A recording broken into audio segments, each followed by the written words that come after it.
Good afternoon. It is Sunday, May 5th, 2023. I actually have several events that happen today and very, very few birthdays, so let's hop into those events. First on the list, not really a significant event in terms of NASCAR racing, more one of personal significance. On this date in 1983, Darrell Waltrip wins the Marty Robbins 420 at Nashville Speedway, the fairgrounds track, not the super speedway. Really the significance to me is this is the first race that I can ever remember watching on cable television. The earliest Cup race I remember watching on broadcast TV was earlier that same year at Daytona for the Daytona 500. The Marty Robbins 420 was on the Nashville network in a program called American Sports Cavalcade. It was a condensed version of the race where Brock Yates, Steve Evans, and Ed Bruce would commentate the race, pit report, etc. But since it was pre-recorded, they also had in-studio features where they would talk about different aspects of whatever track and area they were at. And if network did this today, people would lose their minds because it was not broadcast the same day. This was broadcast probably a couple months after the fact. So the race that happened in May, you might not see till June, July, August. So anyway, it's a cool concept because, again, at that time, not every race was telecast. On this date in 1989, Davey Allison wins at Talladega. No big surprise there as he had 3 Cup wins and several ARCA wins and I believe even an IROC win. But it was the debut of the Chevy Lumina that replaced the Monte Carlo. So if you remember 1 week ago, we talked about the race at Martinsville that was the last race for the square body Monte Carlo SS. On this date in 1994, Derek Cope wins at New Hampshire Motor Speedway, then known as New Hampshire International Speedway, but it was the only win for Derek Cope in his then Busch Series career. And he was driving car number 82, owned by Ron Zook. And Ron Zook bought the team from the estate of Davey Allison. It was the old Davey Allison Racing Enterprises Busch team. They reversed the numbers from 28 to 82.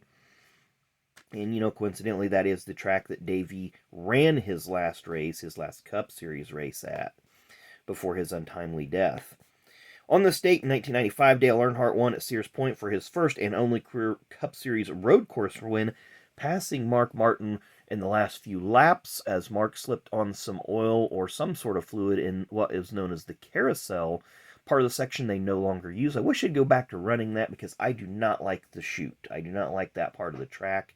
I miss the old carousel. It was very technical and seemed to have a little more passing opportunity there. On this date in 2011, Regan Smith wins his first and only Cup Series win at Darlington. And, 2 big things here. One, it was Furniture Row Racing's first win as a team. And this was still when Darlington, the Southern 500, was being held in May.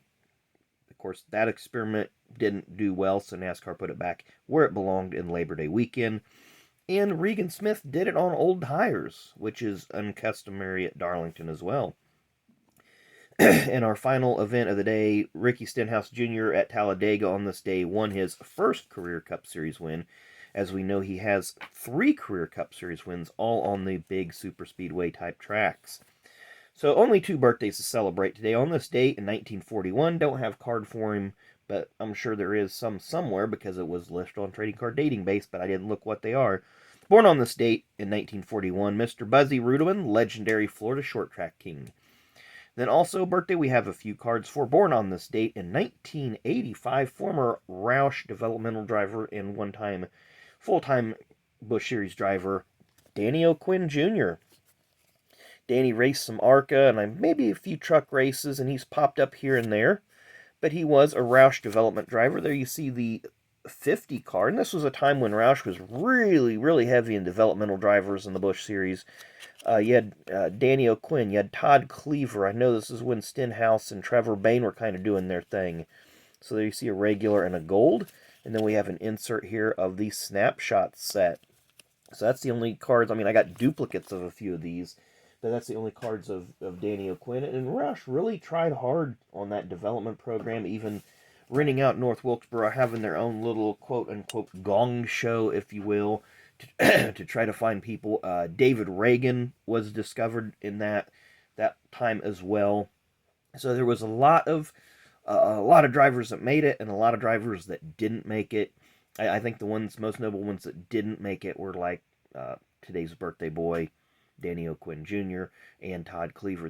Todd did have a little bit more success, especially like in the ARCA, but it just didn't pan out from the Cup race or moving forward.